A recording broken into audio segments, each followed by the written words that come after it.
So how do you measure the half-life of the primordial radionuclides that have half-lives that are basically measured in billions of years, right? You're not going to wait long enough to see it decay down.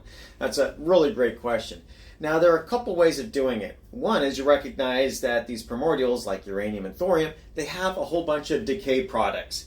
And as these decay products are being formed by the decay of uranium, you can think of this, at least the differential equations, when you model this, is similar to, say, a bucket of water trickling into successive buckets further down, each of them having different sizes of holes. So a different size of bucket, doesn't matter, and they'll have different holes. Now, eventually, if nothing's spilling over the sides, then the flow rate from the original bucket filling the lower buckets down, the flow rate's eventually going to be the same for all the buckets. So if you got a really tiny hole, the bucket will fill up higher until the flow rate is the same as the source term.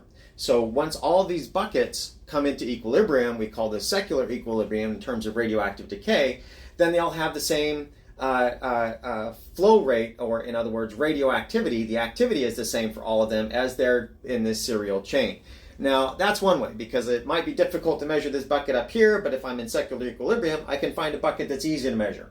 And then when I know the flow rate for that bucket down here, I know the flow rate up here if I know it's in secular equilibrium. Now, the physics for radioactive decay is that the change in rate of the number of radioactive atoms is going to be proportional to the number of atoms that are there, and that proportionality is the decay constant. So there's my attempt at the equation there, where that L is the decay constant. Turns out, if you go through the math, that decay constant is proportional to the reciprocal of the half-life. You actually got to have the natural log of 2 in there, but there's a reciprocal relationship.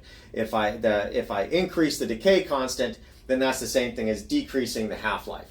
And what happens with that L, in that equation up there, that L is the decay constant that goes into exponential decay. So if you look at the exponential form, this is my attempt here in TikTok, the exponential decay, you could tie that back for something with a short half-life and actually just measure the half-life and get that L by measuring the decay as that radioactivity decreases exponentially.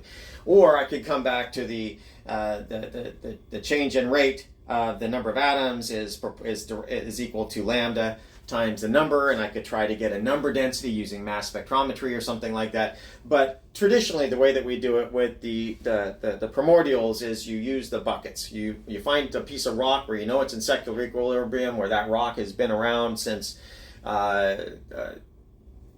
around the formation of the Earth, something like that, a billion years or so. And after a billion years, if you go through the decay equations, the thing is definitely in secular equilibrium, and you can pick a lower bucket that's easier to measure. So it's a complicated way of talking about it, but that's how we measure the half-lives of these primordial radionuclides that have these half-lives that are billions of years. So it's a great question. Thanks for asking it. Bye-bye.